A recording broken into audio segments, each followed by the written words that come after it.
Unfortunately, the issues that affect men often get little attention, are unknown or deemed unimportant. But men's issues do matter. They affect many lives, and it's important that we not only acknowledge them, but as a society do something about them. What follows are a number of issues you should be aware of, because men's issues matter.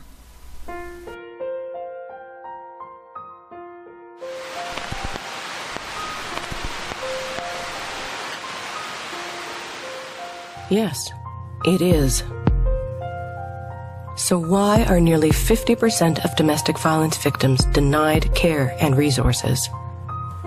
Men who have suffered from domestic violence have extremely limited options and little to no community support. They can go to a homeless shelter, assuming there's any space there, which as the homeless population grows becomes less and less likely, just to be turned out the next day to return to exactly the same home situation they left. Homeless shelters do not offer the necessary targeted services domestic violence shelters do, and can often be violent in their own right. So we as forward-thinking and compassionate beings cringe at the idea of sending battered women to a general homeless shelter, but it's fine to send battered men there. Domestic violence shelters are not standalone entities. They partner with community health, legal services, the police, social workers, and housing offices.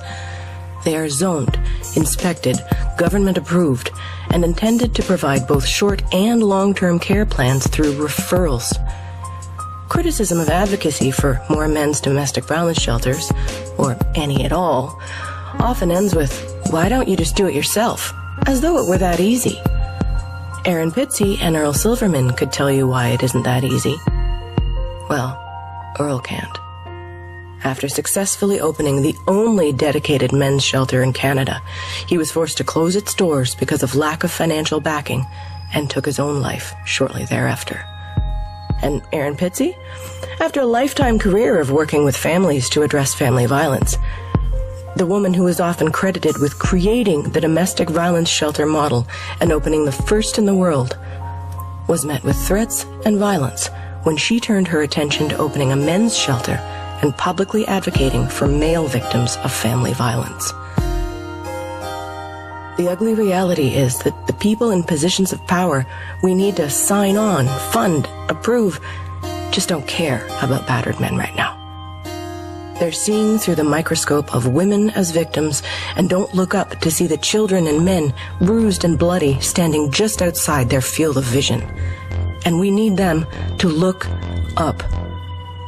And that means we need you to, because you and your family and your social circle may be the counselors and mayors and legal representatives and police officers who someday find that piece of paper in front of them to sign on to open a men's shelter and give battered men the same care and compassion we already give battered women. To give men the same chance to rebuild and heal themselves and their families. Yours could be the deciding vote or signature or donation. If you care about battered women, and you care about the children affected by witnessing or experiencing this violence, if family issues matter, then men's issues have to matter too. Men's issues matter. Is homelessness a men's issue? Oh gosh darn it, I forgot. Men had no issues, but allow me to take a couple of minutes of your time to contend that. Let's start with pointing out the single fact easiest to observe and prove, and that is that men are the majority of the homeless. How much of a majority? Well, depending where on the globe you look and who you ask, the estimates range from 60 to up to 80%. The U.S. Integrity Council on Homelessness estimates that of the chronically homeless, 75% are male. 1/3 of those are veterans. In case you're wondering, 97% of the homeless vets are male. In Australia, roughly 2/3 of the homeless sleeping rough are men, even though they're 56% of the homeless according to the statistics. In the UK, in 2011, the housing charity Crisis found that 84% of the hidden homeless are male. In the latest Chain Combined Homelessness and Information Network, figures suggest that 9 out of 10 people sleeping rough are men. Of course, there are many reasons for this, and though I can't go through all of them in a short little segment of a collaboration video, I can list a few. There is a big lack of domestic violence shelters for battered men. According to Mankind Initiative, in UK refuges and safe houses, there are 33 spaces dedicated to male victims of domestic violence, of which 18 are for gay males only, compared to around 4,000 spaces reserved for females. Programs dedicated to supporting veterans are severely underfunded. There is a lack of services for men with mental illness. There is a lack of services for men with drug and alcohol issues. When confronted with the fact that their own research found that the majority of the homeless people who don't receive support for mental health problems, physical health problems, problems with drug use, problems with alcohol, and stopping smoking, are male. The spokesman for Homeless Link in the UK said that homeless men are more likely than women to say they don't need support. And it's a mixed picture in terms of those people saying that they would like help but don't currently get any. I'm going to let that sink in for a bit. Some of them say they don't want help, and that's why we don't give them any. By the way, did anyone else notice the pattern of lack of social services, or is it just me? Because there is a bigger picture here. Now, not only are men the majority of the homeless, not only are the services that should be there to help them seriously lacking, but society as a whole has a very different attitude towards different people stuck in the same situation. It's understandable that women with children get special services, although those should be for parents in general, and any poor single father will tell you that's not the case. But even single women with no kids get special treatment despite being the minority. There is a tangible lack of empathy towards men who are going through rough times. Just like other men's issues, very few people want to talk about or publicize that men are the majority of the homeless and need help. The sad fact is that in almost every area where men face hardship, trauma, and discrimination, you will see a pattern of avoidance and eye-turning. So in the end, men get hit twice. First, by a system that should have prevented them from hitting rock bottom and didn't. And then, by a society that doesn't care when they do. There's a talk that the system is rigged in such a way that it favors men. In other words, it takes care of men more than it takes care of women, and that's because there are more men in positions of power than women, obviously. However, this is patently false when you look at the facts. Where mortality and health are concerned, you will not find any evidence that supports this claim. On average, women live longer than men, where the main cause of death for both men and women from the age of 50 is cancer. Now, according to every official organization you can find, such as the American Cancer Society, the World Cancer Research Fund International, or the National Institution of Health, they all report that when gender-specific cancers are involved, male cancer research and treatment is terribly underfunded compared to research for female cancers.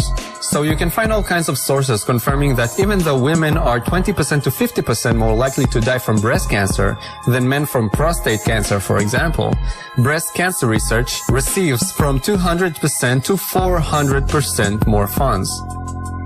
Another example for gender disparity is when domestic violence is concerned. Although men get injured less than women, there are still many who get seriously injured. Yet there are almost no funds and no preventive programs or shelters to protect and treat men. And in this case, 99% of all the funds go specifically to women.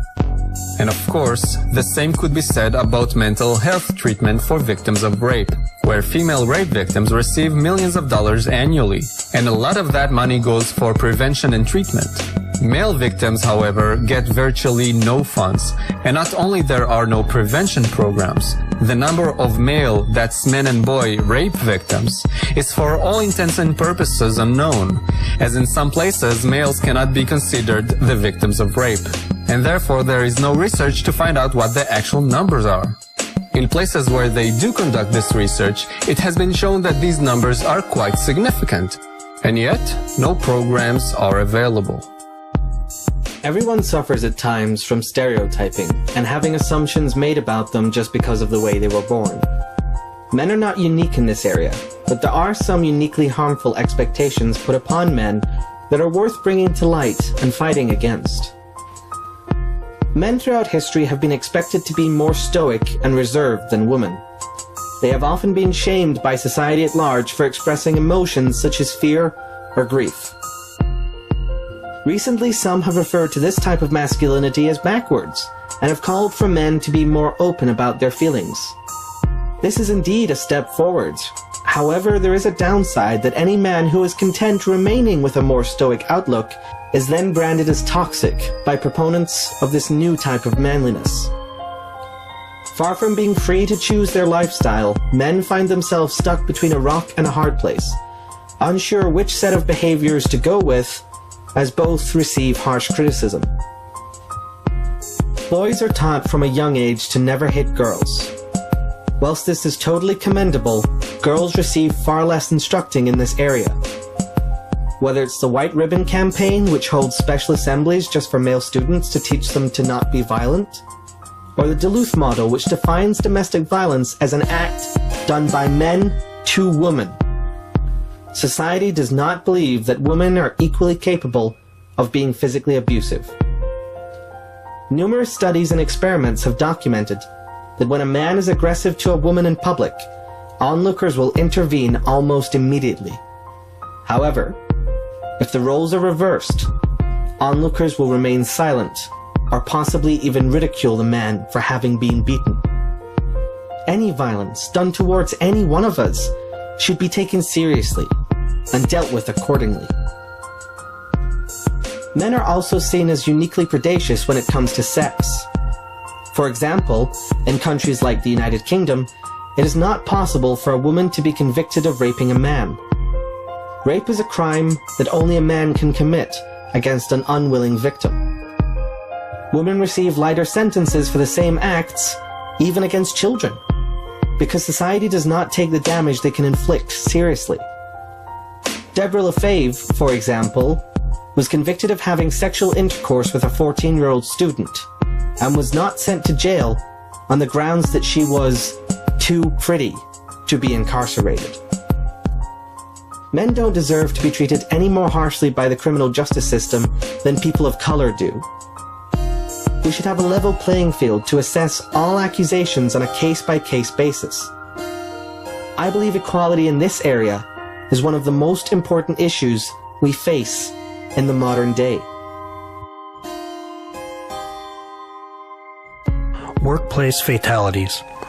Men make up 95% of those who die on the job. Transportation incidents lead the death toll, followed by falling, contact with objects or equipment, exposure to harmful substances or environments, even murder. In 2014, 4,454 men died on the job, compared to 367 women. Now, many who are versed in this disparity contend that this may be one of the reasons that men tend to earn more money than women over their lifetimes. The numbers of workplace deaths have diminished over the last 20 years, but there is still a stark contrast in the numbers of men versus women who die on the job. Now, many factors may be the cause of this, including society pushing men to be breadwinners, men being more willing to take risky jobs, employers being less likely to hire women for risky jobs, or even employers caring more for the safety of their female employees. No matter what the underlying causes are, this issue should be addressed, because men's issues matter. We live in a society which doesn't necessarily find men to be disposable, but values their lives less than women's. We see this whenever there is a disaster, when news outlets will emphasize the female victims to target our heartstrings. When it comes to government policies which are gendered towards women, despite men suffering almost equally in some cases. We see it for the loss of human life in wars which is overwhelmingly men, or for where men who are victims are forced to suck it up due to a lack of support structures, for the many more men who commit suicide, with most of society barely paying attention unless it happens to someone close to them, which also extends to other men's issues like homelessness, blindness to the glass cellar, etc. There is also an automatic in-group bias which is in women's favour for both sexes. This is represented by many in society and also in government. For example, with an overall core bias in women's favour that's 6 times bigger than racial bias in the US, which is often ignored.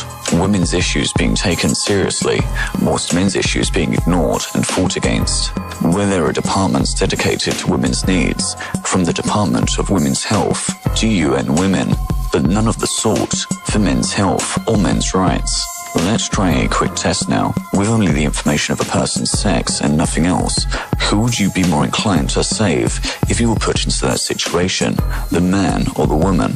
According to this study, we're more likely to protect women than we are men, which should come as no surprise to most people. Does this attitude seep into government policy? The summary of this study also summarizes this issue rather well. We're more likely to sacrifice a man than a woman when it comes to both saving the lives of others and in pursuing our own self-interests. Likewise, we're more likely to care about women and their needs, which isn't necessarily a bad thing. However, shouldn't this equally apply to both sexes? We are talking about the other half of the population after all.